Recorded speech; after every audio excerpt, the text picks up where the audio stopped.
This is so dope, a man with a watch looking like he broke the bank, but he promised me he's not.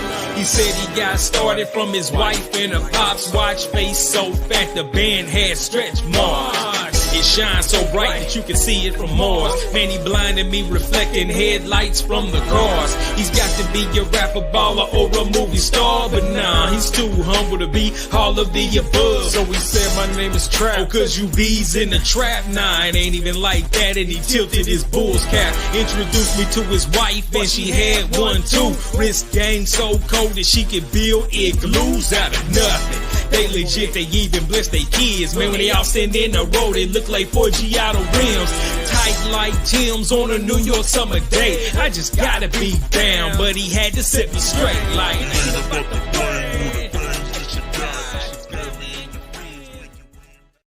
Yo, what's going on, family? It's your boy, man. Welcome to TV3D. You already know what it is, man. Let me go ahead and get into the chat real quick before we even get started. I just want to acknowledge everybody that's in the house, which is House of X, Ice Cold Kyle, my wifey there with Wiley Hustle.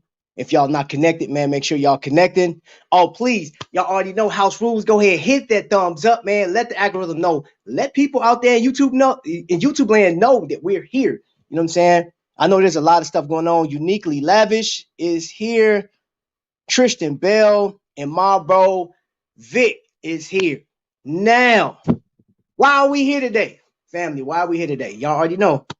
I have been rocking and supporting Black History Month. And as of late, we had some discussions about should we be celebrating Black History Month? Should we be making a big deal about it? We're going to go back and forth. We're going to like chop this up. And guess what? We're going to go past the 28 days that they gave us that, you know, I guess President Ford allowed us to have. So today, though, before we go any further, you guys know about Martin Luther King, right? You guys know about Langston Hughes, Dizzy Gillespie, Oprah Winfrey, Denzel Washington. You guys have heard a lot of mainstream names when it comes to Black history, right? But today, if you saw the thumbnail, you're probably like, okay, who is that guy on that thumbnail? I wanted to come from a perspective of talking to a Black father, right? That is a part of Black history, you know, and a part of our present and pushing things into the future. So, but before I bring him up, because he's in the background, he's waiting. I know he's watching and he's patiently waiting. I just want to give this tribute before I brought him up so you have an idea as to who he is. Give me just a second, y'all. Give me just a second. We're about to go to a musical break real quick.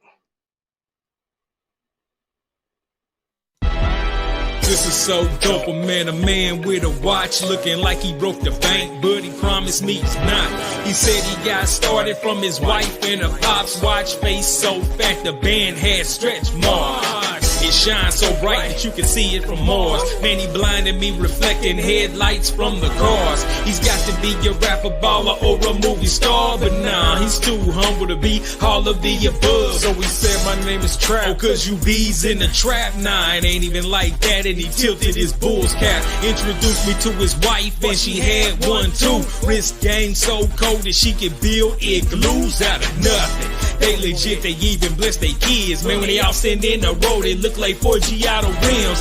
Tight like Tim's on a New York summer day. I just gotta be down, but he had to set me straight like.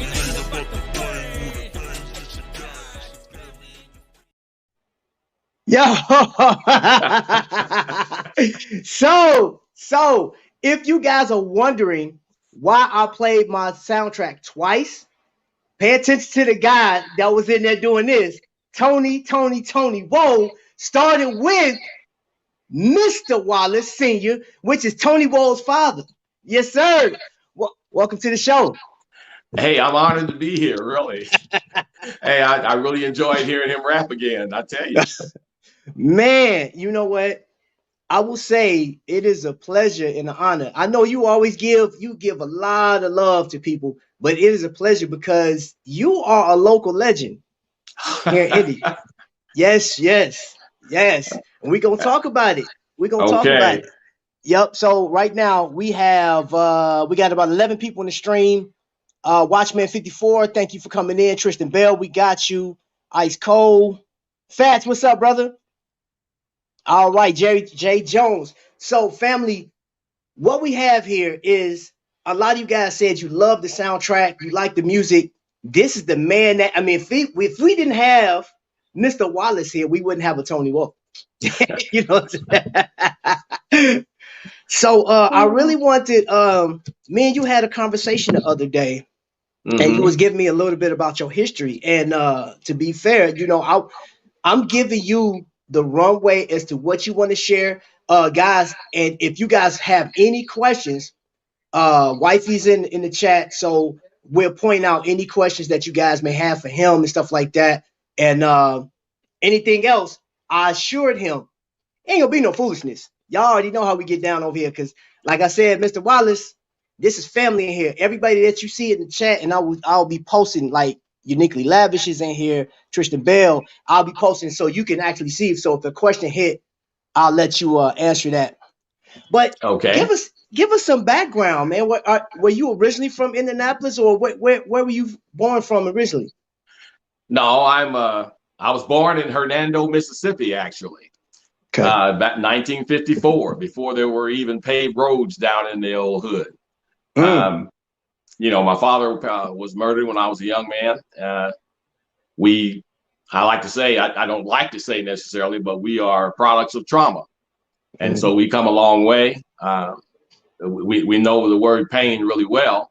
And we found ourselves, I found myself one of 7 siblings with no father, no male, positive male influence in our lives. And we basically were stumbling as our mother was struggling to hold the family together and to make sure that we were provided for. We were just, we were stumbling. We didn't have knowledge, no knowledge base, no wisdom. There were men in the family, but we moved immediately from Mississippi to Indianapolis. And that separated us from that part of the family. And it got pretty interesting there for a while. There were a lot of things. Well, I tell you what I did learn, Travis, is that I knew everything that a child, a young man, or young women, or family could miss in the absence of their father. And that was kind of my motivation moving forward into the things that we were talking about. So the transition from Mississippi to Indianapolis, like, how difficult was that? Because I mean, you said you lost your father, so look, trauma, I already know that, like, that had to be hard. So like, what was, if you could say multiple things, but like, what was the biggest thing that bothered you during that transition? Well, the biggest thing was people. When we left, in today's time, when you have trauma like this, there are grief counselors that come, there are ministers and people like that come. There's extended family that they all come to give you comfort, to try to help you through. This didn't happen before we left Mississippi. Nobody came. And then we arrived in Indianapolis, and you know how we are with these stigmas and the people here in Indianapolis, racism was like, very, very high on the Richter scale, both from black and white. So we had, being a light complected brother in a black community, and then having somewhat of an accent, I guess, at that time. I don't know which was worse. The torment from some of the African Americans in the hood, or the torment from the white folks in the hood. It was equally what could have been devastating. Jeez. So how old were you when you moved from Mississippi? I arrived here right after my 6th birthday. Wow. So you're a 6-year-old kid, you just lost your dad, and now you're in Indianapolis in a racist town, which I know. I spent some time in Mississippi because, like, my family's from Jackson. So I got a little taste and piece of Mississippi, so I know how difficult that can be. They special. Woo! That's what I actually got my last name from, plantation down there in Jackson. Amen. So yeah, so my thing to you, 6-year-old kid, and you said, so when you got here to Indianapolis, what side of town did you guys live on? Well, we moved, I guess, basically right into Center Township, but the first place we stayed was at 17th and College. Oh, wow. Okay. Yeah, so we were right down there downtown, which is, you couldn't get a house down there now. No. But that's where we moved to first. Let me say, as a 6-year-old child, I wasn't I didn't understand the full gravity of racism. Mm-hmm. And at that age, you tend to take everything personal. And since the torment was coming from both directions, I just assumed everybody hated me. Okay. I didn't attribute it to race or anything else. After witnessing, and I told you about my mom when her and I discovered my father and Right. her swimming in the pool of blood, like she's trying to put his body back together. And that's an image that'll always be in my mind. I just use it to teach. It breaks my heart every time I mention it because I can actually see it, but I use it for that. But to come into a situation that you're totally strange to, and everybody is attacking you, or you feel that way. I didn't know how to deal with the reality of what happened to my father. I didn't know how to deal with the pain that I could see in my mother. As a 6-year-old, I could see this. I was lost for a long time, and when you find yourself, I don't know if you know, or anybody else that goes through these type of things, you become angry. And I was an angry boy for a long time. I remember I had a cousin. She told me, "Boy, you just mean." She said, "You mean for no damn reason." I'm sorry, I wasn't supposed to cuss. You're fine. You're fine. Okay. You're fine. You're fine. Because the biggest thing, what I want people to know is, I mentioned earlier, we learned about Martin Luther King. We learned about all of the things that the media has told us. I'm not in the King family or Malcolm X's family, and nobody else, so I don't know like how they acted when the lights weren't on them or they weren't in the public. How were they at home? And that was one of the sole purposes, like, I wanted you on here. Plus, I heard all my life, for the most part, if a child grew up without a father in his life, then he would be like a greater, I forgot the percentage. I know it was a high percentage, like 80%, maybe 79% likely to go to jail or murdered, and whatever else comes along with that. And I did have a father in my life. It wasn't my biological, and I didn't find that out till later. But to hear you, Tony was telling me the story, and I'm sitting there like, so I'm getting the product of what you came through, and I'm like, I would have never expected you to have gone through so much with that, you know what I'm saying? And still, like, because Tony's a good dude, you know what I'm saying? It's one of my best friends. I consider a brother. So, so talk to me about what was like when you got to high school and stuff like that, like your transition. Did you have to deal with a lot? Did you get put out of school, or like, how was that? How was your high school years? Well, man, and just like with any story of in a poverty situation, we moved before high school. We moved every year. I was never at one school. We were never at one school for more than a year. So we were moving into new neighborhoods every year, impoverished neighborhoods, because that's where we were. And so the battle would start over again annually. So when how when you're young, you think you know what you're doing. I left grade school going into high school with a group of people. We went all, supposedly friends. We went into Tech High School. And you have to know that at this time, there was so much racial unrest. We spent most of our time fighting for our lives.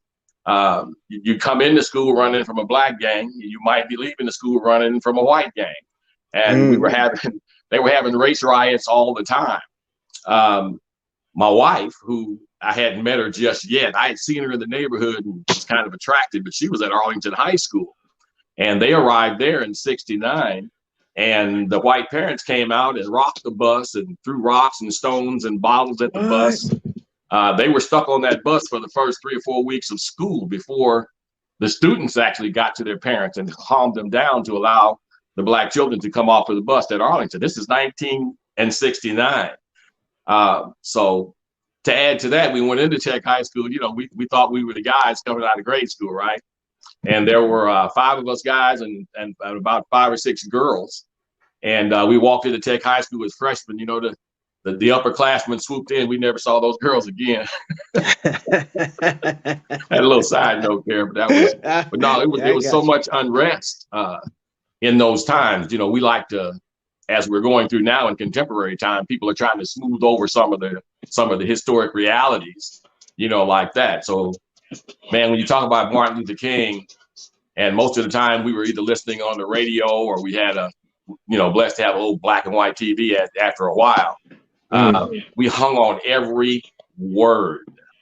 When Malcolm X and Martin were going at it, and when we had, the sports, Muhammad Ali. Oh, and man. People saw Muhammad Ali as just a boxer.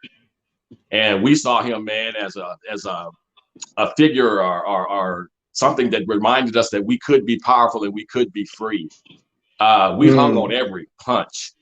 If anybody got close to him, if they touched him once, you actually felt the punch yourself. We were going through quite a few things in this town of Indianapolis, which was once a sundown town, and you know what that means. Oh yeah, yeah. Trust and believe. I found out the hard way. Found out the hard way. Amen. Amen. I was told once, don't come downtown when the lights are on. I heard those stories. You know what? When I was going to college here, some of my mentors, man, they was like, dude, you guys are blessed to be in the era that you're in right now, because when I was young, we couldn't, and they were telling me that a part of Indianapolis was incomplete as far as like it'll go so far and then it just cuts off, and then it was just nothing but dirt roads and then cornfields. And it was like, hey, there's certain parts of town you didn't want to be in, and I was like, man, that's still quite crazy. A few cornfields. Oh yeah, it's quite a few still to this day. But the town is growing vast, and not so much tall as with New York and some other states that have the taller buildings, but it's vast now. I can remember, if you drive too many miles, you would be out in the sticks in the woods. I don't know if you remember, or if you're old enough to remember when they put in 465 around and 70 across. I remember all of those things, right? I remember when they put all the malls, and the malls were on the outskirts: Lafayette Square, Washington Square, Washington Square, and Castleton Square, and then the Greenwood Square way down the road. But so everybody was going out before they decided they want to bring them back in. Maybe they ran a backdoor play to get us out of the way. Redlining. Amen. Yep. Hey, so you know what's interesting to me? So far, everybody that's in here is listening to like what you said up to this point. You lost your father at an early age. You moved from Mississippi to Indianapolis, and these people like crazy races. And there's not, I tell you what, they're not out here dragging you behind pickup trucks, but I tell you what, they touchy out here. They special. Hey, if something's in the closet, it still exists. Okay. I'm trying to tell you. I heard what's your boy's name, Morgan Freeman, say once, if you want to eliminate or get rid of racism, don't talk about it. Talk about it. Yeah. Well, you see what happened. How you feel that? Well, you see what happened. We didn't talk about it, and now you had people crawling all over the Capitol building. I talked to your son about that, and I could tell when he's about to go into deep thought, or if he's frustrated, he takes a deep. He's like, see, the problem is, and then he just goes into it, and he ended that note with Morgan Freeman is living in a different reality because he's rich. The man is wealthy.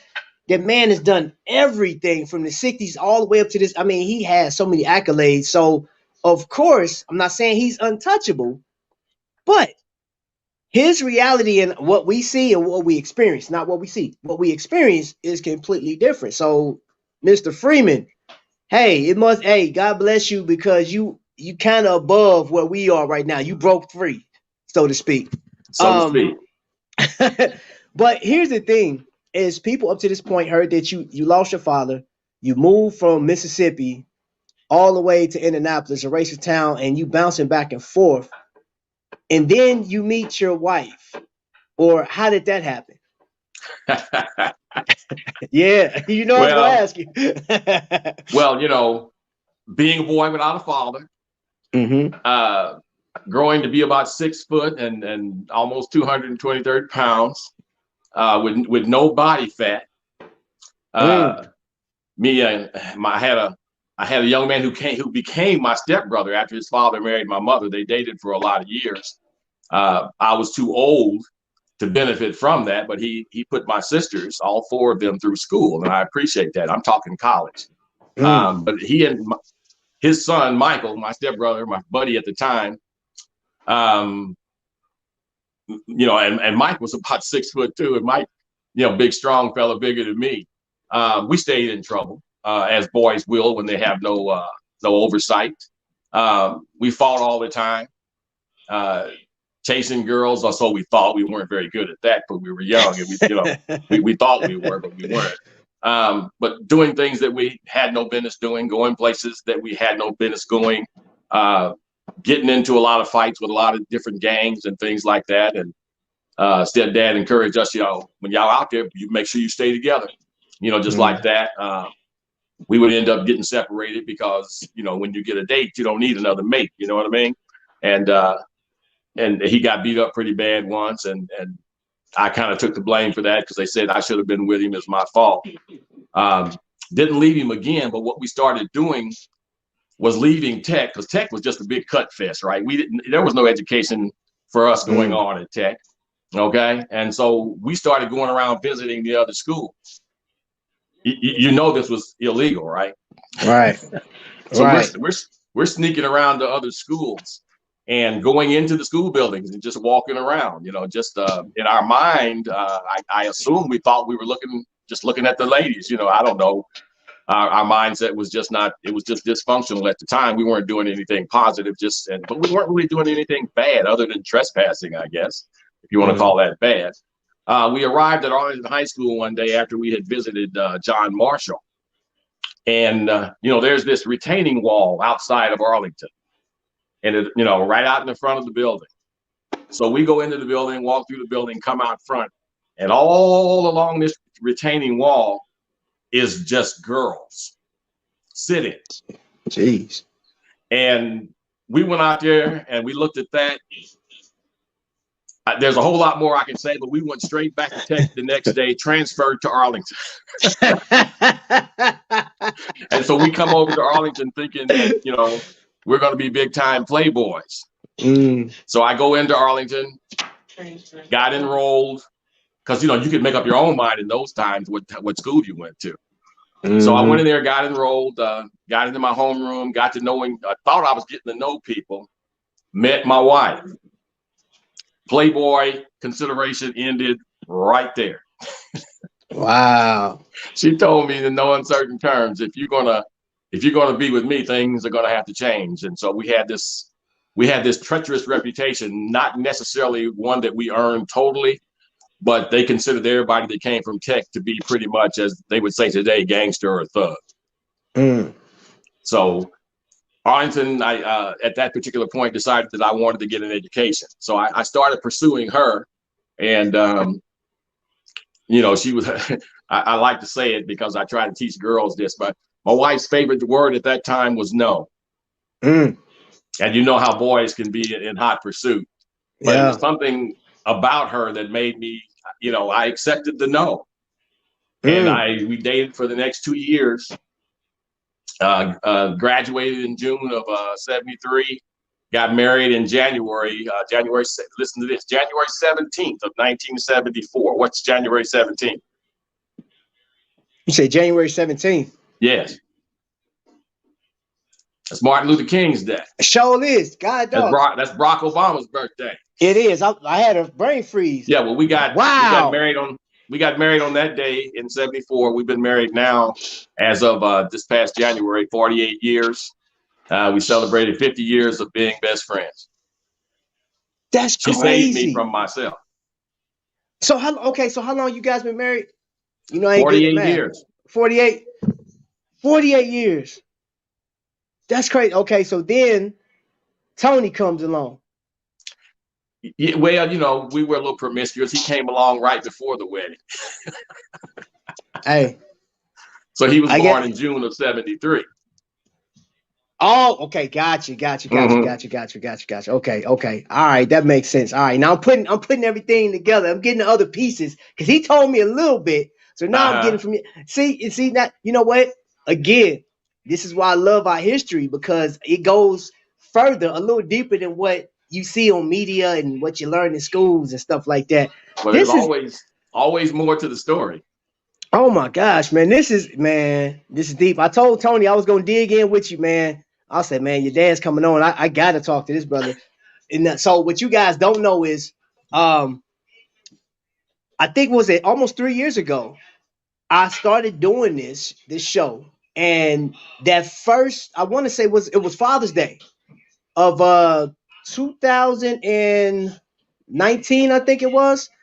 And I said, hey, I want to do a watch giveaway. I had another brother, he sent me a watch. He said, hey, I'm gonna just give it to you, do what you want with it. And I said, all right, cool. So I was like, hey, I want y'all to write in and tell me about your dad. You know what I'm saying? And people were telling me on the back end, was like, hey, look, I don't want the watch. I don't want to send a watch out to nobody. I just want to tell you what I think of my father.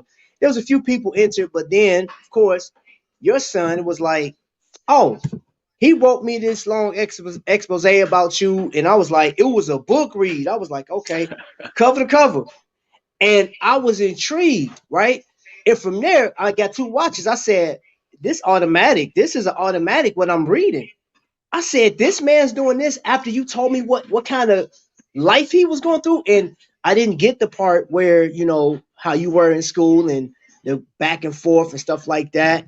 But all I heard was you lost your dad at an early age. And that hit me hard because I was saying this earlier.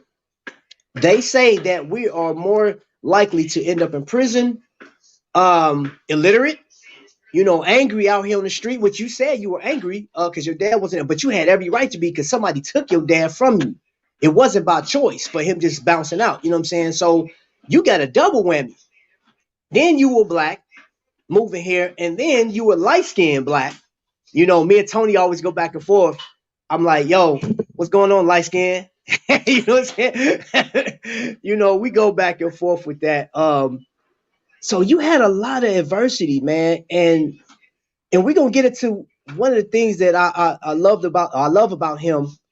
But going back to the watch, I was able to take the watch to his house and size it, and me and him sat and talked for like I don't know how long. To the point when my wife was text, she said, "Hey, you still over there?" I was like, "Yeah." She said, "No worries." It was 2-3 hours. I had so much, like, it was fun, but I got a lesson. That's one thing I really enjoy about you is you have so much energy and so much passion to teach and to help us, and not just like anybody.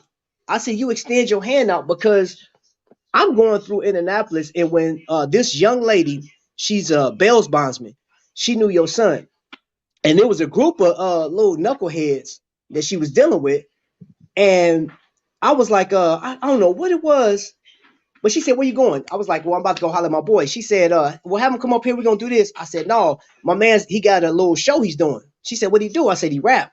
She said, "Who is he?" I said, "It's Tony Woe." She said, "Tony Wallace?" I said, "Yeah." She said, "I know you, know the whole family." And when she talked about you, she had tears in her eyes. She had tears in her eyes. She said, she helped my son. I mean, he helped my son. And like, they said, you are the father to thousands of kids here on the east side, just all throughout Indianapolis. So if you guys saw the thumbnail, that's why I put him on the front. And there was a bunch of dads and kids everywhere, is because he is the father of these youth here in Indianapolis, which are grown men now, you know, and they're teaching their kids stuff that you had. So let me ask you this. How did that get started? Well, living in Indianapolis, you know, being a product of the streets, if you will, we knew pretty much what was going on in all the neighborhoods. We lived over on the Near East Side. Linda, mom, and I called my wife mom because thousands of other kids call her mom. Right. So we lived over on the Near East Side, and Tony Woe had started going to Arlington High School. And at this time, they were fighting. The influx of minority children was getting larger, and the gangs were very, very prevalent at that time too. They were just fighting all the time, and so my daughter naturally wanted to go to school where her big brother and her cousins and her friends, and I said no, because I knew what was going on at the school, and I didn't want her to have to go in school and fight her way through. Now you know Tony, and you know Tony's a little rougher than he comes off. So Tony was a scrapper himself. So he stayed in a little bit of trouble there for a while. I had to fire him from a couple of jobs because You know, if your grades weren't right, you know, and but then he straightened himself up after I took his car. Oh, You know, but she wanted to go over to Arlington High School, and I said no. And naturally, she shed some tears and things like that. You know how it is. And her mom, because she's our baby, so she's a little bit spoiled too. So her mom said that, hey, you know, baby, if you don't want her to go alone, go with her. I'm like, well, how am I going to go with her? She said, you go over to the school and you volunteer. For every time something comes up where a parent can volunteer, you go volunteer. And she went with me, and she became the PTA president. And we went in and we started volunteering for a talent show. And I was in the talent show. They had police in the talent show. They had educators and administrators in the talent show. And they had the auditorium sectioned off in 4 different sections. I had a section. The officers had a section. The administrators had a section, and the PTA had a section. And my section was the most well behaved. It wasn't because, well, they say it was because of me. But what I witnessed was young men and women who were checking themselves because they knew my children. They're like, man, chill, that's Tony's dad. Man, don't do that. That's Lena's dad, you know. And I got a lot of respect from that. Unbeknownst to me, the police were talking to the principal, Dr. Greenwood. You know, Dr. Greenwood is historic, the first African-American female to principal at Arlington, or Indianapolis Public School at Arlington, and the one with the longest tenure too. And so they got with my wife, and they was like, well, we need to sit down and talk to this young man. And so we all sat down and had a meeting, and we decided, you know, that if we could have a number of fathers do what I had done, then perhaps we could make a change with all this little gangster, you know, things that are going on. We didn't know that that would take us into a 25-year journey. So I was, like I said, the kids knew me in the neighborhood. Some of the parents didn't like me because some of the kids I had mentored to since they were 5 and 6 had become gangsters and drug dealers. And they put a protection order on my house that nobody was supposed to touch us. Okay, so no robberies, no burglaries, and nothing like that. So some of the people thought that we were part of some gang. Right. But the reality was, no, we were just treating thousands of kids, basically knowing what it was that we missed, but giving that to thousands and thousands of kids, mothering them, fathering them, and just, you know, basically giving them the respect that they, you know, what little respect you can give. You try to treat them nice. I say respect because that's an earned thing, but just trying to be the best role model we possibly could. I knew what it was like to not have a father in your life. I knew what it was like, and some of the things you could get into in a dysfunctional, mindset. We did a lot of things that we shouldn't have done back in the day. So we learned quite a bit, and we shared everything that we had with all these extended babies. The kids started calling us mom and dad. Some call me Dad Wallace, some call me Uncle Wallace, some call me Papa Dad. You had all kinds of names. Like I said, this walk lasted. We started in '89 actually with the concept, and it got real popular in 1991 when the newspaper showed up. Parade magazine did a spread on the Dad's group, and it went. It was international actually. We got mail from Germany, mail from Russia. We were known pretty much all over the world. And they said the title of the article was "The Dads Who Shaped Up the School," and it made the cover of Parade magazine. After that, it was, we had opportunities to spread it all over the United States. That's interesting. So that one of your most your best accomplishments that you're proud of, or do you have one in particular thing that you just really just are proud of, or is it just everything?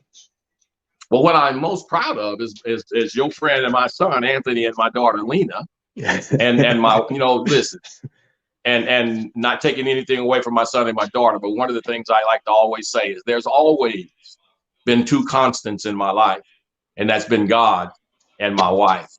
Okay. And everything that we have done has been in partnership. So I am extremely proud of our 50-year relationship. Okay. After that, again, saying, I know what I missed. So my most proud accomplishment in life that we did together was to birth my son and my daughter. And prayerfully, they turned out to be good people. So we got something right. In the meantime, with all these thousands of children, and I claim 45,000 of them, 4,500, 40,000, no, 45,000, not 4,000, but 45,000. Oh yeah, right. We kind of did the numbers per student population, and here's the greatest thing that could happen when a child comes back to you and tells you that you saved their life. And you had a child that was suicidal because no one ever paid any attention to me. I never thought I was worthy. And then the child comes to you and is calling you dad and thanking you you didn't know it until years after. Okay. So there were so many stories of that nature. I don't know if you know, I have a master's degree in both ministry and psychology. Oh yeah. And one of the things I wanted to study was human nature, human mindset. And, in order to be a doctor, you have to have a certain amount of clinical, education.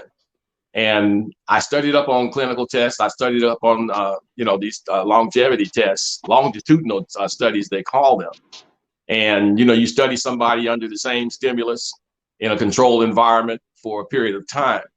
And so I have 26 years of practical life experience watching these kids and trying to, well, I guess more than that, because I raised my baby since, before then. I had a psychology professor when I was at the seminary, and he said, a college degree is probably the best trainer's permit that you can get, or best learner's permit, but coupled with practical life experience, then it becomes invaluable. So I am proud of our history. My wife and I got to give her credit and of what we accomplished and what we did. Along with Dr. Greenwood, you see, this program was so magnificent because it had so many wings. And we started first just helping, get kids fed, then getting tutors to help get kids prepared to graduate from school. We started internship programs. We had 12 corporations in Indianapolis that were sponsoring us and hiring kids for the summer so they would get these tools to learn how to deal in an everyday working life. That they never had that because a lot of them were like I was. They didn't have fathers in their lives. So we saved some children who would probably have fallen, as that old cliche, fallen through the cracks. And but we hope we were purveyors of hope. And I'm saying all this, and I'm taking credit for none of it. I would give more credit to my wife, and I'd give more credit to God, because, God has a way of knowing, God knows where the need is, and God places it. I believe that. When I went into it, I was kind of ignorant. I didn't know what I was doing. I just thought I was doing the right thing. But being involved, I think in 1 year, we had about 155 fathers who had volunteered. Now, you have 155 fathers, you got 155 mothers. We had the largest parental contingent in any school in Indianapolis or any school in Indiana, and we saved the school from being closed a couple of times. But some of these fathers were ministers, and the ministers kept telling me, this is ministry that you're doing. I'm like, okay, I kind of chuckle. I never had any idea that I'd be a minister, a deacon, a minister, and then now a pastor. That was not my inclination. I was just trying to be the best father that I could be, not just to my kids, but to thousands of others. Which, look, Trap, I worked 45 hours a week. I spent another 35, 45 hours a week at the school. And this is after my babies had graduated and gone. So it put a gap between me and some of my family members, and some of them resented me for what I would tell them is, I'm trying to provide for all of these children what it is that you already have in your possession. Did we black out there? Oh yeah, we back. We back. Okay, so that's what I was trying to do. So that for me, we received so much acclaim and recognition, and I've been called words. I call them calling me names. They call me hero, role model, and things of that. Think we give it a second. think we lost him. award in the state of Indiana, city of Indianapolis, that you can read, that you can probably win, which doesn't matter. What matters to me more than anything else is to see one of our young students or one of our young children to, become successful and move on their way. That was enough motivation for me. So why did I stay there for almost a quarter of a century? Every year you get a new batch of kids. You can't walk away. They had to close the school track to get us to walk away. Wow. So they finally closed the school down. And when they closed the school down, there were still 3 or 4 dads there. And they were heartbroken. The mission was clear. Sometimes God gives you what you need before the need is as strong as it will become. So that when the time does come for you to put that need into effect, you already know what it is. But we tend not to pay attention to history, don't we? Well, according to somebody, they said we shouldn't be bringing this stuff up, I guess. But we talked about this yesterday. Last night, we heard from some celebrities that, we shouldn't be talking about Black history. We shouldn't be singling it out for 28 days because it segregates us. It puts a target on our back. It was a bunch of excuses. Some of this stuff was legit. I do agree. History should be taught, and all history should be taught all year round. We should be learning constantly, and teaching each other, However, I learned so much stuff up to this point, and even what you're doing now. I don't know if people know this or not. Where we live at, I'm in Indianapolis, we got 864,000 people here, and it's still growing. According to the census. Of that, 28%, I think it's like 28.5% are Black families here, right? And then you do the math of how many of those, that 28%, there's a dad missing for whatever reason, either incarcerated, dead, or he just said, I don't want to do it, and here's the picture that's painted. If a Black father walked away from his children, let's just say he walked away from his children, he's painted as a deadbeat, a monster. There's a lot of stuff that happens, right? You don't know his background, because I tell you what, Mr. Wallace, you could have easily been a terrible father for Tony and Lena, because you didn't have that structure when you was a kid. I couldn't imagine, honestly, when you told me that, you saw that with like the tragedy. That's tragedy. And I can't even wrap my mind around it, because I was upset when I met my real father. And I asked him a question. I said, where was you at? Why did you let somebody else raise me? You know what I'm saying? I had all these questions. And he said, we'll get into it. He told me some excuse. And I never got none of those questions answered, because he died 3 months after I met him. And I was furious. I'm talking about, I was so mad. And I asked God, I said, God, how can I cry for a man I don't know? But I read this book. Every young child wants to belong to a tribe. And I can't remember who the author was, but it made sense, because there was a connection, and you couldn't connect. But I will say this. I know you said like your greatest accomplishment with your children. And again, I can say, whether you feel that way or not, saying, well, I could have done this better, I could say you did a fantastic job, a dynamic job, because you fathered 45,000 kids here. It's people. Here's the crazy thing. How is it that I'm in a random part of town, downtown, as a matter of fact, and I'm talking to this young lady, and it weaves. It was just like it was meant to be. We talked about, and you come up, and her eyes water up, and that wasn't the last time that happened. I could throw a rock somewhere in Indianapolis, and I guarantee you, your place, you stamp right there. Somebody know you in that area. I could drive on any side of town, I don't care where it is, and they know who you are. They know who your son is. You know what I'm saying? So that is huge. And y'all, everybody that's in the chat, this is what I'm talking about. Black history goes further than what the school system is telling us. Because this man sitting here, and it's something that you said earlier that I'm hanging on to right now, is you listening to Muhammad Ali on the radio. And you felt like this dude's a hero. We just got the after effects. We got what was publicized on TV. You was actually there. Like that is, I couldn't imagine that. I couldn't imagine that. And that Muhammad Ali was actually one of my. He was the second person outside. Martin Luther King was the first person I wrote a book report on. And Cassius Clay was the other person, the second person that I wrote a book on. And then it was Harold Washington, which was a mayor, which I'll talk about that later. But you are in that group of greats, regardless if you are in. But you got a book though, right? Don't you have a book or something like that? Yeah, I wrote a book. The title of the book is Cloud of Dust. It's the story. It's the early story of my father, George Calvin Wallace. You know, George was a bad boy. You know, there's a song. You know, my father was a Rolling Stone. Yeah. And wherever he laid his hat was his home. That was my daddy. So he was very unstable, big old handsome, good-looking dude. But what he would do, as I said, back in Mississippi in those days, the roads were not paved. And my father had come up with this red 1956 Ford, and everywhere he went, he sped.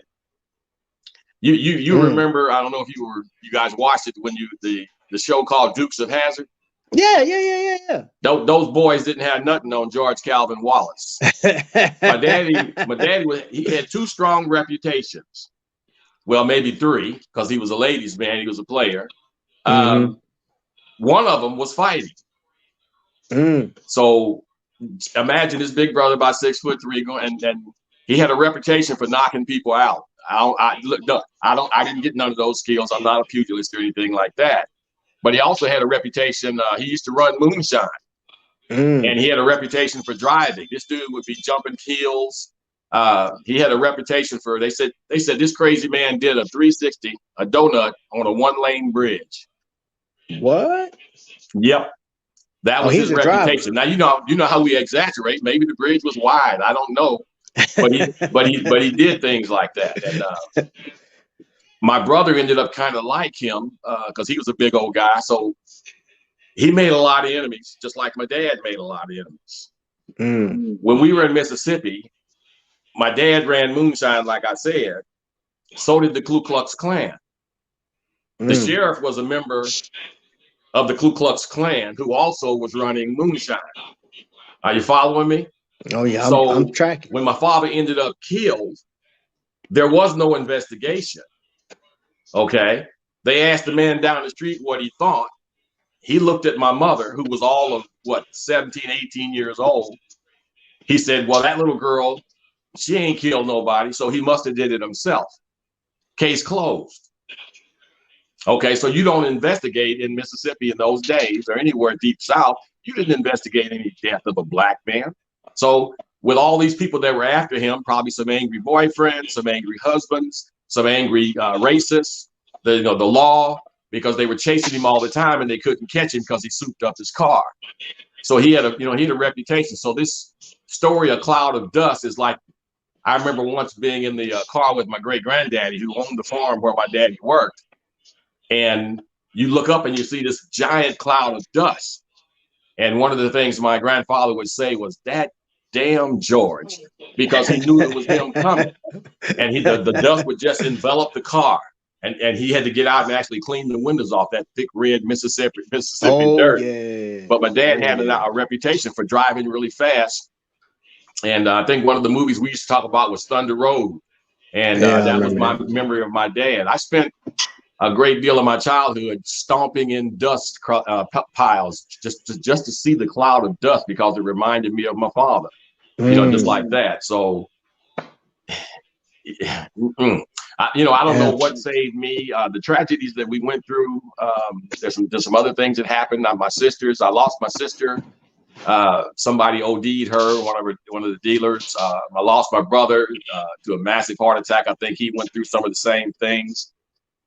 Through the conversation I had with them, I don't think that they fully recovered from all of the things that we went through, and it caused them a great deal of turmoil in their minds.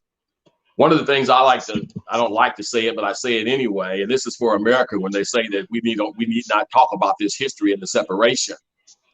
We have been under thumb. We have been under oppression for the entire time I've been here on this earth. You cannot oppress millions of people for hundreds of years and not to expect it to have some kind of adverse effect on their psyches. Anybody that has the nerve to say that we shouldn't do this because it creates separation, we shouldn't do this because it brings animus down upon us, needs to understand that if the oppression had stopped, the conversation would have stopped. So I talk about that like I talk about the Lord. The persecution gives us permission to have the discussion. I feel that wholeheartedly. I feel that wholeheartedly. And that was that actually was bringing me into right now. You see what's, I mean, we're both on the east side of Indianapolis, all right, and you see the crime and stuff that's going on. There was a young lady that had told me blacks go through what they go through because they need to pull themselves up by the bootstrap, or if they stop by the police, then they shouldn't you shouldn't be talking back to the cop, you shouldn't be resisting, and all this other stuff, other rhetoric, yada yada, wouldn't happen. And I could clearly look at her and tell her, I said, one, you were probably bullied as a kid, if not in high school. And you probably bullied by black folks because she grew up on the east side of it. Well, she was put over here on the east side. I think she was born and raised on the south side of Indy, but moved over here. And she went to Arlington. And it was funny. Listen, after listening to her, I was like, so you justify all this stuff that's happening to blacks. You saying that we complain too much, and you say we just need to pull ourselves up by our bootstraps, which I hate that term. But I said, were you bullied? I asked her, were you bullied? She said, yeah, they used to talk about me and stuff like that. I said, well, you know what? You're not qualified to talk about who gets beat up by this or who this, that, and the other. I said, because you don't know the conditions. Mr. Wallace, you clearly had your father taken away from you. There's thousands of us like me, was raised in a city that, you know, crime rate was ridiculous. I remember being in Gleason Park out in Gary, Indiana. I was at the very top of this Ferris wheel and shots rang out, pow, pow, pow, pow. And I'm looking like, oh, the guy that was controlling the Ferris wheel, he takes off and leaves us up there. But as you hear the shots, you see the guy shooting, you seeing people's bodies just dropping. And I wasn't so much concerned about the bodies dropping. I just wanted to get off of that Ferris wheel. But the problem is, a lot of people don't know that lifestyle. They've never experienced that. That's trauma. That causes PTSD. You know, like later you go to sleep and you're having dreams about this stuff, you know, and you fast forward, you starting a family and you're like, okay, I want to get my family out of here, or I want to move from over here for whatever reason. Everybody, you know, even those fathers, like I said, that walk out on their kids' lives. Why? Maybe they're not, like you said, working on their psyche. Do we, you know, condemn these people? Do we keep condemning our folk and anybody else? I'm not just saying black folk. This across the board. You know what I'm saying? So let me ask you this: with all that information I just gave you, you're still working to this day, trying to make a difference. Like, what are you working on right now? Well, I'm pastoring the church. You know, I just stopped a few months ago being a chaplain for the Indianapolis Metropolitan Police Department, because I thought it really did our people good to see one of us come up because of the relationship that we have with law enforcement. And so then when you would come up and they would see you, we had the hope that it would relieve some of the tension. And one of the things they would always say, most of them anyway, would, you know, because you always got somebody, if it's us, that are mad about the police, and somebody would say, but that's the chaplain, you know, like that. So you get that respite, then conversation could be started. You know, we live in a communications mecca now, and everybody's willing to give an opinion, but they don't have any factual ammunition to support their opinions. They just give them.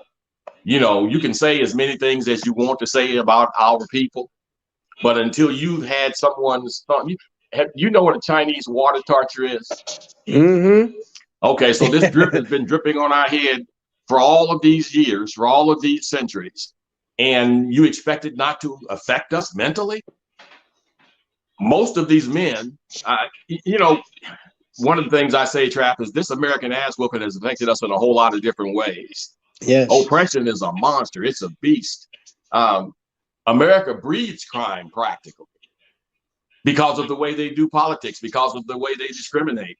You know, I'm going to say this again. If it were not for the continuation of the discrimination, then you wouldn't have us in the destination that we're in, or the desperation situation that we're in. So many of these things, what we have done here in America, I'll just say we and speak in general terms, as we've created a subculture. And if we haven't created a culture that's even more lower than that, they have no expectation. You know, this is a degree land. They expect you to have at least a modicum of education. At least that's what they told us. And now we sit and we listen to all these people in social media, and everybody's giving their opinion, and we find that that was only a qualification that they threw upon us. A great deal of America, the majority, if you will, in America, we find out that they're not educated either. Okay, but yet and still they feel privileged or inclined. And what I've witnessed, and this is my opinion, naturally, everybody, as I'm talking about people having opinions, we pretend like what we're talking about in these days is politics. They talk about the big lie about the election being stolen. That's not the big lie. The big lie is that it's about politics at all. It's about sovereign election. They want to be that sovereign group, that group that's elected. This is ours. And we don't want to share it with anyone else. This is where we stand in America. So what they had, I don't know if you know of the stories of W.E.B. Du Bois and Booker T. Washington, and they had these ideas about how we should proceed about trying to get ourselves out from under thumb. And Booker T. was willing to concede a whole lot more than W.E.B. And you'll find articles that'll say W.E.B. and Booker T. And because they were kind of knocking, they both wanted the same thing. But Du Bois was saying freedom with a cost is not freedom. Okay, so Booker T was saying, well, if we could just ask for, you know, a little bit now and a little bit later, you know, well, we've been waiting for a little bit later ever since somebody talked about, you know, what, 3 acres and a mule. How did that go? Yeah, 20 acres, whatever that was. I can't remember. Yeah, I think it's like 4 acres. So yeah, America has kept us in persecution, and just like with the Jews and the Holocaust, they have a motto. They say never forget. And so America had convinced a great deal of us, like Morgan, when he made that crazy statement, that we were living in a post-racial America. And you and I both know that's not true. Some are privy to a different world, as he is. A lot of them who thought they were privy to the same world that he was living in have found themselves on the outsides, and they're upset. But America has not been kind to the great majority of us. Okay, there's always been the exception. Somebody got to live in the house with master. Okay, but there's always been the exception. But for the great majority, get on back out there in the field or die. That was basically the choice we had. I hate the statement that you made when they say, you know, you need to learn to lift yourself up or pull yourself up by your own bootstraps. Look here, I'm 67 years old. I got a big old round brown nose. I've had so damn many doors slammed in my face. My nose should be flat as the board. Okay, that's the way that it is. I've heard no so many times. You're not qualified so many times. I've lost jobs to people who were less qualified than I am because I wasn't qualified enough. Does that make sense? Okay, so yeah. In order for we could stop the conversation. I'd love to stop the conversation, but you would have to end the oppression. You would have to end the discrimination, because if it didn't exist, we wouldn't have any conversation about it. We'd be out just trying to make our life and make, just like everyone else. So you say pull yourself up by your bootstraps. Well, I remember my boots didn't have any soles in them because we walked so much they wore them out. And they didn't. You had your shoestrings or your bootstraps. They broken 3 or 4 times. You've got them tied in different places, just trying to hold the boot on your foot. Okay, and then you take the boot and you put cardboard in the bottom of the boot to keep your feet from touching the ground. And then if you could perhaps come by some tape, then you tape the cardboard to make the cardboard a little tougher, so your feet don't touch the ground. You know what I'm saying? I know exactly what you're saying. I know exactly what you're Lord help. saying. And they say, I, don't talk about it. Lord help. I tell you what, I don't. There's a the biggest reason I hate that pull yourself up by your bootstrap. I hate that because, as you know, I was in the military, and my first year in the army, I was eager. I was like, I just lost my sister. She just died, and I was like, okay, new life. And I took her with me. I'm like, Evelyn, we're gonna get this done. And I was so eager to do something for my country. And I heard this term, do not join the military. It's not a place for a black man. I didn't know anything about it. I was like, I'm not listening to you. So we talking about pull yourself up by your bootstrap. I tied my boots up every day. They taught me how to shine them, how to lace them right to where you don't get no water and stuff in there. And we went on every day. I did my job every day. And I didn't see a promotion for a long time. There was even times where I didn't get my money for whatever reason. And I got into it. I go and say, hey, first sergeant, I got an issue. And he's like, hey, boy, go on back over there. And the first time I heard that, I looked at him. I was like, wait a minute. Normally, I say first sergeant, you say, hey, soldier, or a private, something. You refer to me as boy. Why is that? And that just caused this thing to where I had to transfer out of that, and I ended up joining the National Guard. And that wasn't no better. Then they sent me to Iraq. I go to Iraq, and at this point, I'm trying to be a better soldier, a better man. And they say, hey, we gonna promote you because you earned it. I said, thank you. But you have to take these guys, and this your responsibility. Make sure the vehicles don't get tore up. If they do, report it. If your soldiers get hurt or killed, report it. We didn't lose any equipment. We didn't lose any soldiers. We did our job. We came back home. But I had a command sergeant major tell me, well, we're not going to allow you to go to this school because I don't think you was good enough. And I was like, what? And he didn't say it like that, but I had literally war. I went through an entire war with these guys. I trained. I sacrificed my life to train and to make sure that these guys made it back, to make sure these people in Iraq are safe, make sure that we had 10,000 people on our base, that they were safe during when I was on duty. And they didn't want to promote me to get to the next level. They sent this kid to what they call Raven training. Raven training is how to fly the what do you call that little droid that flies through the air or whatever. We called it a Raven. A drone. Whatever, a drone. And you can only send one person to school, and then after they say, hey, he came back, they sent what they call an MTO, which is my position. They shipped it somewhere else, so I couldn't get promoted. They did it on purpose. And now I'm retired medically. So you say pull yourself up by your bootstrap. I did everything I was supposed to.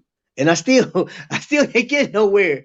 You know what I'm saying? Like, so that term and everything you said up to this point, it holds true. But I'll ask you this.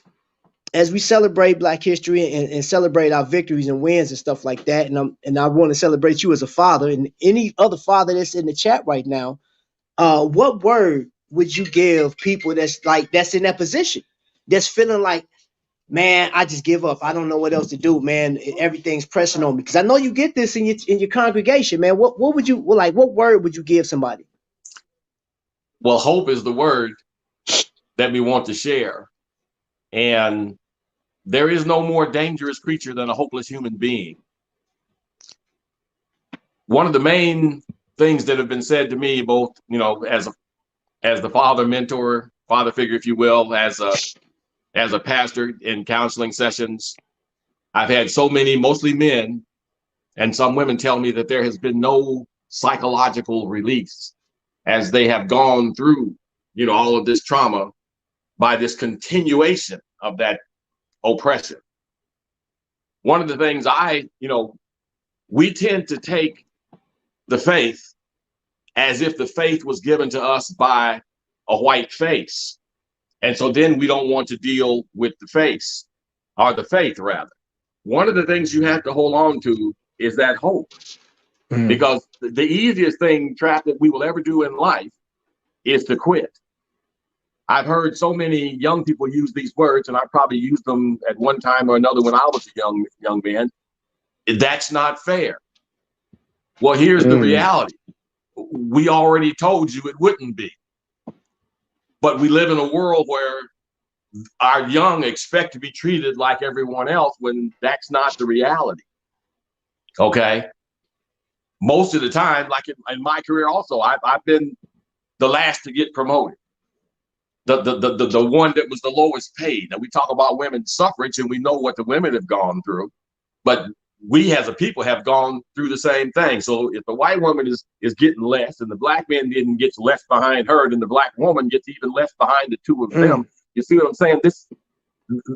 What we do here in this country is they try to attack discrimination piecemeal. They want to select the individual pieces that they want to accept. But at the root of all of this is discrimination. It's hatred. It's prejudice.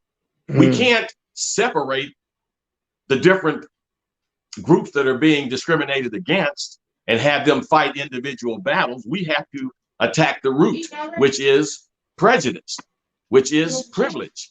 But they tend not to want to, and then a lot of us don't tend not to know how. But one of the things that we have to hold on to, and we can never give up on, is the hope and the faith. I believe wholeheartedly in God. I have all the hope in the world. I believe in me. There's been a number of times, Trap, I could have just quit and walked away. I've seen some desperate times, but I've seen some children go through some very, very desperate times. My heart breaks and bleeds for them. But sometimes it doesn't matter what we do when these people say, well, if we would just conform. Okay. Look, what do you do when the police officer walks up on you or walks up to your car? He's already vehemently hostile. It doesn't matter what you say.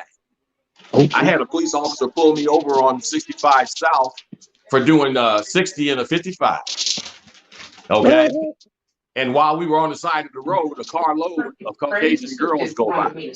These girls are hanging out of the window. They're sitting on the window sill outside of the car, waving and hollering and screaming. And I'm thinking, well, dang, they must be drunk. But the police officer continues writing the ticket. He looks at me, he looks at them, he turns around and he laughs. Okay. So he's determined to do, he was angry when he approached me. The first time I went downtown to fight for a ticket that I was given to for doing 30 and a 25, 30 in a school zone, right? It was 4 a.m. Oh, come on. Yeah, so I go downtown. The judge is dealing with this elderly white lady. He let all of the charges go, said she didn't mean any harm. He turned around and he looked at me and he screamed to the top of his lungs, "How do you plead?" Just like that. I realized then I was in the wrong place. I said, he says I'm guilty. He said, "How do you plead?" I said, "He says I'm guilty." And he told them, "Get that son of a bitch out of my courtroom." Wow. So it doesn't matter what you do. Okay. It doesn't matter what you say if you run into the wrong one. So we can teach our children, those words, and we have to teach them those words. We have to give them what we call the talk. I had the talk with Anthony. I had the talk with Lena. I had the talk with thousands of others. And some, I'm sure some of them had to use it. But for others, did it really matter? Do you think it mattered what they said? I had called down to the police station a number of times because both Anthony and you know Jerry, right? Cops dragging them out of the cars, throwing them down on the street, handcuffing them, treating them like they're criminals just because they were driving in a nice car, my car. And so when I would call the cops, talk to the cops at the police station, and they would tell me where they were driving in a vehicle that fit the description. I said it was my car. Well, they fit the description. I said no. I said these are young black men. I'm sure they probably fit most descriptions if you want to say that. So then the officer pretty much gets upset with me on the phone because he knows I'm talking about an African-American child. He says, "Look, if you want to press charges or you want to have something to say, then you do it." He said, we got business to take care of. This conversation is over. So sometimes it doesn't matter what you say. Right. And sometimes just the fact that you feel so powerless makes you want to, but you can't because you're outnumbered. You can't because then you're labeled. You can't because if you thought you were discriminated against before, Oh boy. Did it go off, if you will. Oh boy. So what I would And say to any brother, any sister that's going through, be comforted in the fact that you know that we're all going through the same thing. yeah. We need to remain and maintain that faith in one another, which is something that I don't think that we have. And we're so busy trying to scratch and claw and make it that we forget that we're all in the same boat. Okay. But we need to hold on to that hope. And I pray that everybody has some faith. Don't let the purveyor of hatred take you out of your salvation, your faith. Mm. A brother just put in unbox, just put a message in there. He said, literally had a police pull me over and told me I fit the description of a person in a robbery. Here's the gag. The police couldn't even see through my car because I had tint. Wow. Wow. You know what? I'm gonna tell you something. Randy Taylor, which is the chief of police for us here in Indy. He happens to go to our church. And I know him personally, a good friend. You know, I know him. And I know you do. I seen the pictures when you were doing your thing. You had your black cat on. You was out there handling business. Y'all should have saw him, boy. You look like the Dark Knight for real. Forget Batman. But I remember Randy came and told me. He said, "Hey, I'm being promoted. It's never happened before." And I still got that paper to this day when they took a picture of Randy in his police uniform as he's making his transition, right? And in the back is all his predecessors, all of them white. He's the first black guy. I know this is my Black History moment. However, when that young man got killed last year, so you got George Floyd, and then this young man gets killed here in Indianapolis, and they blamed him. Now, this is a black man. They spit on him. They threw rocks at him, bottles. I literally saw this on TV. And then somebody leaked his address. They went to his house, was outside screaming and yelling and blah, blah, all this other stuff. And I said, you know what? Just like Obama, when you got somebody black coming into a position of power where you already had a problem and you gotta be the one to fix it, all the weight is on you.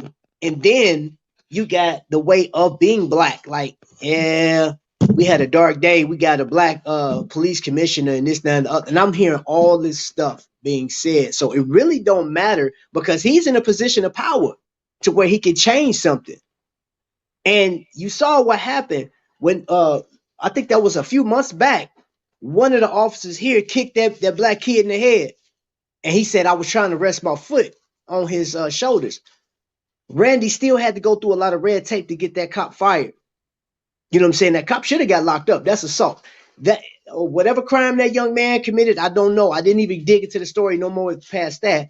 But that cop should have been arrested. Just like if I was to go out and kick somebody in the head, that's an assault charge. If that person wouldn't press charges.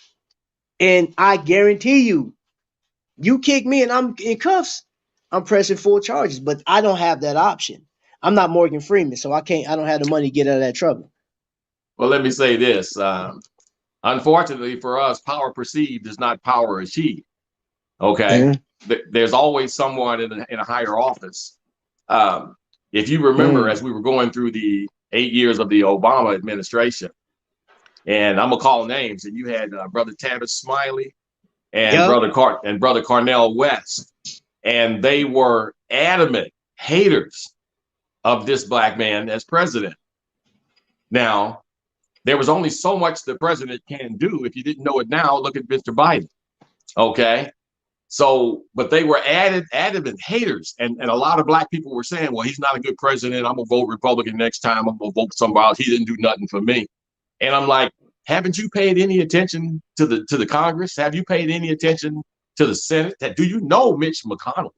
You know, just like that. So they are, you know, the president only has so much power. But these guys were just adamant. And so are there people in the communities that are just adamant about, you know, how Obama was a failure. And so you have West and Smiley going through all these gyrations, using all of their influence on TV, tearing this man apart. You didn't even hear their names during the Trump administration. You didn't hear their names. Now I hear West, now he's back at, you know, teaching on the circuit and colleges and things like that. And very well so. He's a very intelligent brother. But we put an unreal expectation upon somebody who's in a position that's scrutinized by other positions. The White House has limited power, as in the point now they want to try to establish an autocracy with, Trump and his group. They don't know what they're asking for. Because if my knowledge is correct, in a kingdom, a peasant is of less value than a slave.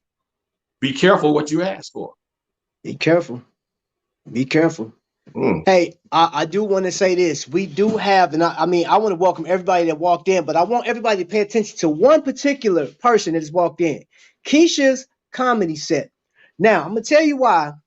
I just happened to, I think it was either TikTok where I found her before, but right now for Black History Month, she's dropping gems. She talked about Muhammad Ali, Martin Luther King. But it wasn't until today I listened to her talk about George Floyd and something I didn't know about George Floyd. Now, it's in my community page. Go over there. I even dropped a YouTube short.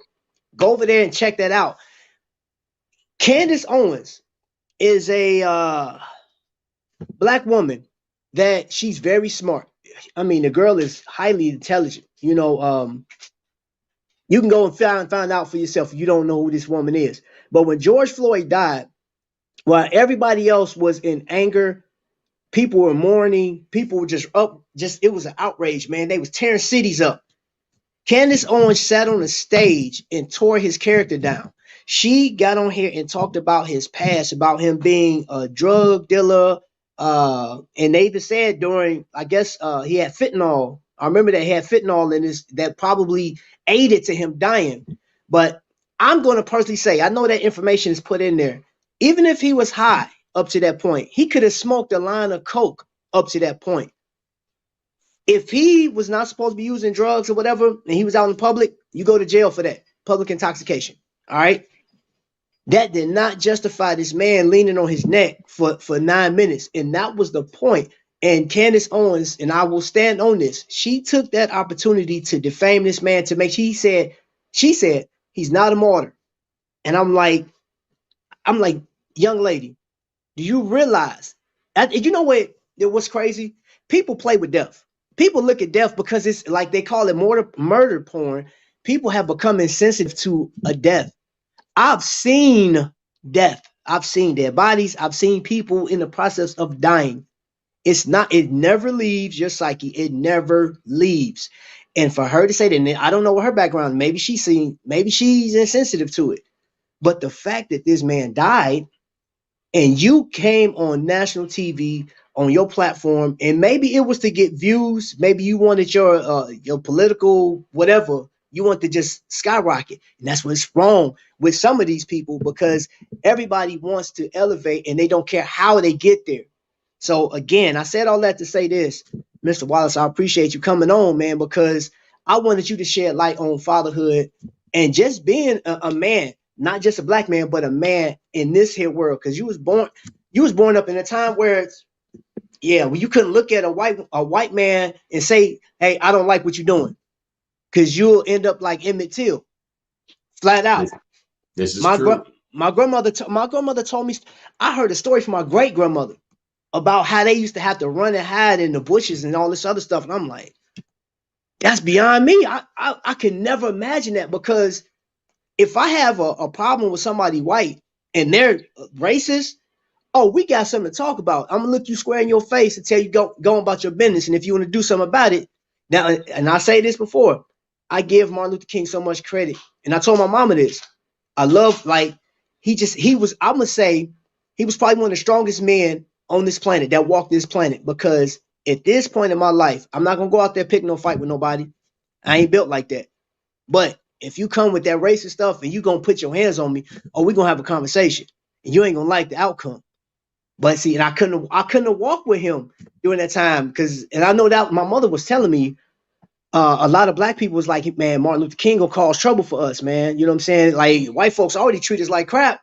And he come out here telling us to stand up and stand for your right. And no, go on back, Martin. No, my mother told me that. And they went out there, Hague Park, and she said, them police let dogs out on folks.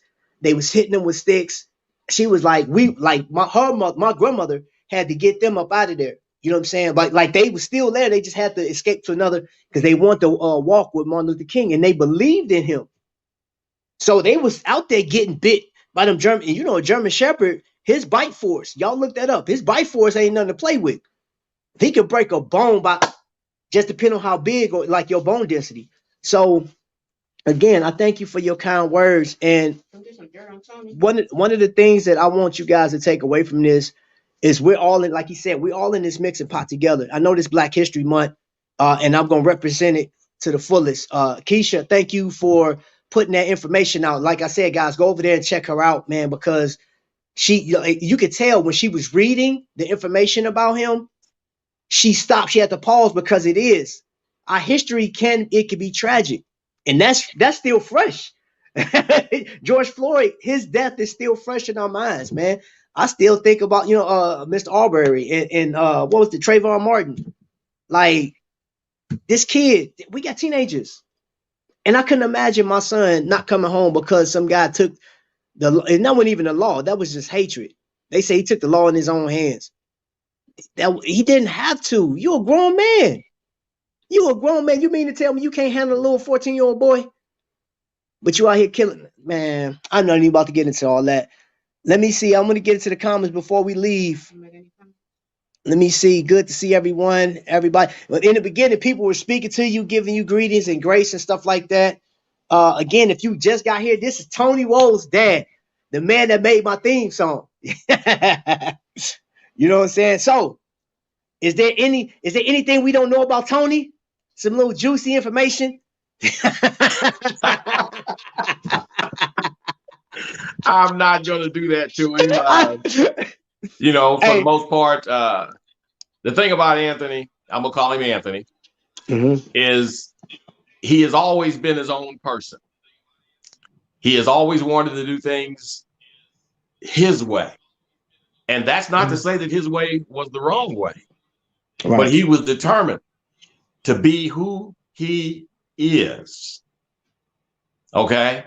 Without the influence of anyone else, not following in the shadow or walking in the footsteps. He was always determined to be his own man. And for that, I respect the lad. All right. And there you have it. So family, this has been another Black History Month moment with your boy. I have the Honorable Mr. Wallace Sr. And again, you know how I feel about you, man. I think you're one of the dopest people out here. You've done a lot. You contribute a lot, especially to a city that I've been living in Indianapolis for the past 21 years now. And I can contribute to your hard work because when I'm bothered or frustrated or feeling depressed, I can talk to your son, which I know he got his tutelage from you. So what you have done is stretching further. So what you have done will never die. Until this world is gone, it's already set in motion, man, because we train in the same way that you say, that's how we gonna do it. And I hope that you guys picked up something from this. Tell me again, where can we find your book at? The book is called The Cloud of Dust. Let me give you my full name. It's written by Anthony D. Wallace, Sr. or the First. It's A Cloud of Dust, and you can get a copy on Amazon for a few bucks. Okay.